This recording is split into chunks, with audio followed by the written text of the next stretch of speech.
Baik, Shalom Bapak dan Ibu, saudara-saudara yang terkasih, Jemaat Sekelas 91. Kembali berjumpa dengan saya dalam program Terang Merah. Dan sebelum kita mendengarkan firman Tuhan, seperti biasa mari kita tundukkan hati dan kepala kita bersatu di dalam doa. Mari kita berdoa.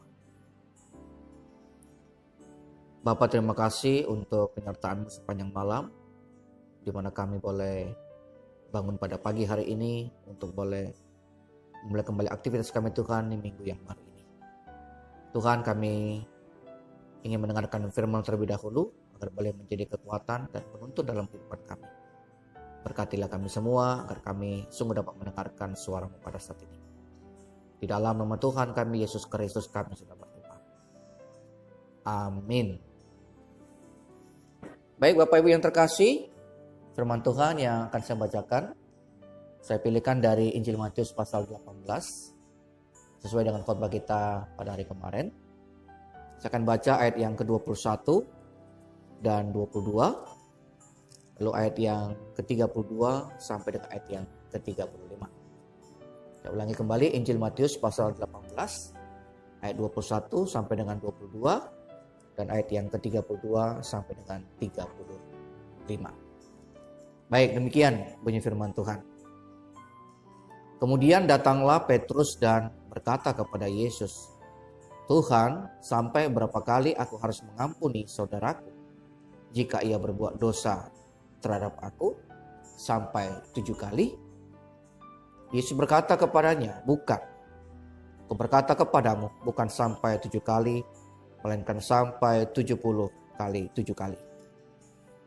Raja itu menyuruh memanggil orang itu dan berkata kepadanya, "Hai hamba yang jahat, seluruh hutangmu sudah aku hapuskan karena engkau memohonkannya kepadaku. Bukankah engkau pun harus mengasihi kawanmu seperti aku telah mengasihi engkau?" Maka marahlah tuannya itu dan menyerahkannya kepada algojo sampai ia melunaskan seluruh hutangnya. Maka Bapakku yang di sorga akan berbuat demikian juga terhadap kamu, apabila kamu masing-masing tidak mengampuni saudaramu dengan segenap hatimu. Saudara yang terkasih, demikian pembacaan firman Tuhan yang berbagi dari kita semua yang tidak hanya mendengarkan, tetapi yang juga percaya dan melakukannya dalam kehidupan kita sehari-hari. Saya memberikan tema pada renungan pagi pada saat ini, yaitu mengampuni orang yang bersalah kepada kita. Bapak Ibu yang terkasih, pada hari kemarin dalam khotbah minggu tanggal 13 September, kita mendengar firman Tuhan dari Injil Matius pasal 18. Yang sebagian tadi sudah saya bacakan juga. Saya yakin kita semua sudah mendengarkan firman Tuhan tentang hal mengampuni. Dan saya berharap kita semua sudah mendapatkan penjelasan, pencerahan, dan peneguran atau mengingatkan kita kembali akan perbuatan yang seringkali kita lakukan. Harus kita akui Bapak Ibu, hal pengampunan itu serasa tidak ada habis-habisnya dalam hidup. Kenapa? Karena kita akan selalu berada dalam situasi yang bisa mengalami ketegangan dengan siapa saja. Karena itulah konsekuensi kita hidup bersama dengan orang lain. Pasti ada saja pergesekan yang menimbulkan ketidaksepahaman, konflik, perselisihan, dan seterusnya di dalam kehidupan kita. Bisa terjadi kepada orang yang sangat dekat dengan kita, anggota keluarga kita, atau tetangga di kiri kanan rumah, atau orang yang kita jumpai dalam perjalanan, di tempat pekerjaan atau usaha kita, di tempat kita studi atau berkuliah pada saat ini, atau bahkan mungkin di gereja atau di tempat kita melayani dimanapun itu. Semuanya punya kemungkinan karena kita berjumpa dengan orang lain yang memang tidak selamanya sama dengan kita. Kita punya kebiasaan yang berbeda, pola pikir yang berbeda, cara yang berbeda, tujuan yang berbeda, dan seterusnya. Dan inilah menjadi satu tantangan dalam kehidupan orang percaya. Tetapi bukan berarti kita kemudian pasrah dengan hal itu. Firman Tuhan tadi memberikan kepada kita sebuah jalan keluar. Jikalau kita mungkin mengalami konflik atau perselisihan kepada orang-orang yang tadi saya maksudkan sebagai sesama manusia. Konflik mungkin bisa saja terjadi. Dan itu adalah sebuah keniscayaan yang cepat atau lambat pasti akan kita alami dalam kehidupan. Tidak ada orang yang tidak pernah mengalami itu di dalam kehidupannya. Dan kalau hal itu terjadi, maka ini adalah salah satu solusi jika kita mengalami hal tersebut. Mari kita memberikan pengampunan kepada siapa saja tanpa kecuali. Kita pernah bersalah kepada orang lain. Demikian juga orang lain pernah bersalah kepada kita. Apakah kita tidak akan mengampuninya? Itu sama artinya kita juga tidak meminta pengampunan kepada orang yang mungkin kepadanya kita berbuat salah. Tuhan memberikan kepada kita hikmat. Bagi yang bersalah, kita harus meminta pengampunan. Tetapi bagi yang mungkin menerima kesalahan tersebut, kita juga wajib memberikan pengampunan kepada saudara-saudara kita, kepada siapa saja orang yang mungkin berbuat salah kepada kita.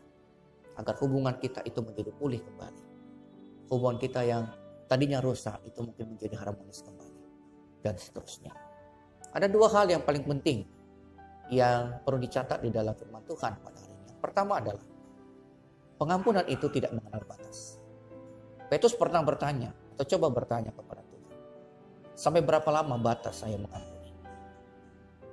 Dia mengatakan 7 kali. Padahal kebiasaan orang pada saat itu, mengampuni itu hanya batasnya 3 kali. Petrus mengajukan tawaran lain, yang baginya itu menunjukkan kebaikan dirinya, 7 kali. Tapi apa kata Tuhan? Angka 7 pun belum cukup. Tapi 70 kali 7 kali. Secara matematis jumlahnya 490. Tetapi yang dimasukkan Tuhan bukan soal jumlah. Tapi soal kesempurnaan. Engkau tidak boleh lagi mengingat-ingat, menghitung-hitung, menyisakan kesalahan seseorang. Engkau harus mengampuni seorang dengan segenap hati. Kalau kita sudah segenap hati mengampuni seseorang, maka pertanyaan sampai berapa batasnya, berapa kali batasnya, itu tidak lagi relevan di dalam pertanyaan tersebut. Karena kita sudah mengampuni secara tuntas. Maka soal berapa kali kita harus mengampuni seseorang, itu tidak lagi relevan dengan kondisi tersebut. Karena kita akan terus-menerus bersedia untuk memberikan pengampunan kepada mereka yang bersalah kepada kita. Itu adalah hal yang paling penting. Dan seringkali memang Bapak Ibu kita sulit untuk mengatakan saya memaafkan, karena kita merasa kesabaran kita ada batasnya. Kita sering melihat apa yang menjadi hubungan kita sebagai manusia. Apa yang kita rasakan, kerugian kita, sakit hati kita, luka kita, dan seterusnya. Dan itu seringkali yang menjadi perspektif kita sehingga kita sulit mengampuni. Saya mengingatkan kita semua, jangan hanya melihat diri kita, tapi pandanglah pengorbanan Tuhan yang telah terlebih dahulu mengampuni dosa-dosa kita yang tidak mampu kita lunasi. Dosa-dosa kita yang besar itu sudah diampuni seperti hamba tadi. Kita adalah orang yang sudah terlebih dahulu diampuni dosa-dosanya. Lalu kemudian Tuhan meminta kita juga bisa bersedia untuk mengampuni orang yang bersalah kepada kita. Kalau kita tidak bersedia mengampuni orang lain, maka kita juga harus tidak bersedia diampuni oleh Tuhan. Jangan kita bersedia diampuni oleh Tuhan, tapi kita tidak bersedia mengampuni dosa orang lain. Hal yang kedua, Bapak Ibu, yang juga penting dalam bagian ini. Apa yang menjadi kesalahan orang yang diampuni dalam cerita ini, dan kemudian tidak dapat mengampuni hutang-hutang dari kawan yang berhutang kepadanya. Dia berhutang 10.000 talenta. Tidak sanggup bayar, tapi kemudian ia mendapatkan pengampunan. Tapi kemudian ada yang berhutang kepada yang 100 dinar, jumlah yang jauh lebih kecil. Tapi kemudian ia tidak sanggup berbelas kasihan kepada orang ini dan memenjarakan dia. Dosa yang dilakukan orang ini adalah ia tidak menaruh belas kasihan. Itu artinya bahwa ia tidak mampu memberikan pengampunan. Seringkali kita menganggap sepele, Bapak, tidak berbelas kasihan atau tidak mengampuni. Itu seringkali tidak kita pahami sebagai dosa yang kita lakukan sebagai manusia. Padahal firman Tuhan hari ini jelas mengatakan kepada kita, kalau kita tidak mengampuni atau tidak bersedia mengampuni, itu juga adalah dosa. Dosa tidak mengampuni orang yang bersalah kepada kita juga mengakibatkan bahwa dosa kita pun tidak terampuni oleh Tuhan. Seringkali banyak orang menyepelekan tentang dosa memberikan pengampunan kepada orang. Seringkali kita merasa bahwa tidak mengampuni bukan dosa. Padahal sesungguhnya hal ini jelas dikatakan oleh firman Tuhan. Jadi kita mau ditegur oleh firman Tuhan. Kalau kita tidak mau mengampuni, maka itu artinya kita juga bersalah di hadapan Tuhan. kita juga bersedia untuk tidak diampuni kalau kita tidak mengampuni dosa orang lain kepada kita.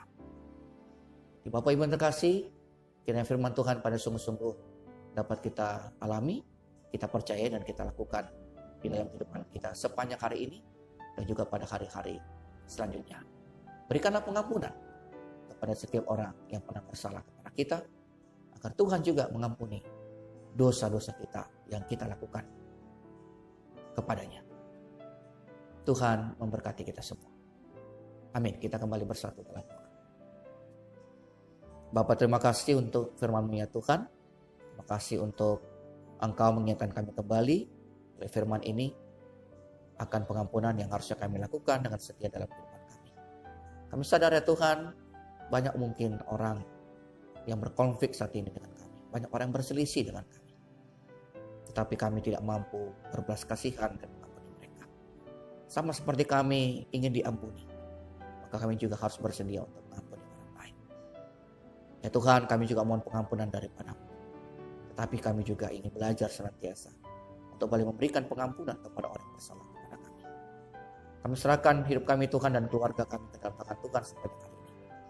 Dimanapun kami akan pergi dan bekerja, melakukan segala kegiatan kami serahkan ke dalam tangan Tuhan. Termasuk Tuhan lindungi kami dari bahaya pandemi COVID-19 yang masih menghantui. Menjadi momok yang menakutkan bagi kami, masyarakat yang tinggal di Kota Medan dan sekitarnya. Tuhan, jauhkanlah kami dari hal-hal buruk yang tidak kami inginkan. Dan lindungi kami Tuhan, buat kami mampu melaksanakan segala kegiatan kami dan dapat kembali pulang dengan selamat ke rumah kami masing-masing. Ya Tuhan, inilah Bapa doa dan syukur kami Tuhan kepadamu, yang kami akan sempurnakan dengan bersama kami mengucapkan doa Bapa kami. Bapa kami yang di sorga, dikuduskanlah namamu, datanglah kerajaan-Mu, jadilah kehendak-Mu seperti di sorga. Berikanlah kami pada hari ini makanan kami yang secukupnya, dan ampunilah kami yang kesalahan kami seperti kami juga mengampuni orang bersalah kepada kami. Dan janganlah membawa kami ke dalam pencobaan, tetapi lepaskanlah kami daripada yang jahat. Karena Engkau yang empunya kerajaan dan kuasa dan kemuliaan sampai selama-lamanya. Amin. Sekarang kita terima berkat dari Tuhan, kasih karunia dari Tuhan kita Yesus Kristus, dan kasihnya Allah Bapa dalam persekutuan Roh Kudus senantiasa akan menyertai dan juga memberkati saudara-saudara semua. Mulai pada sore hari, mulai pada pagi hari ini, besok, dan sampai selama-lamanya. Amin. Shalom Bapak Ibu, selamat pagi, selamat beraktivitas. Tuhan memberkati kita semua.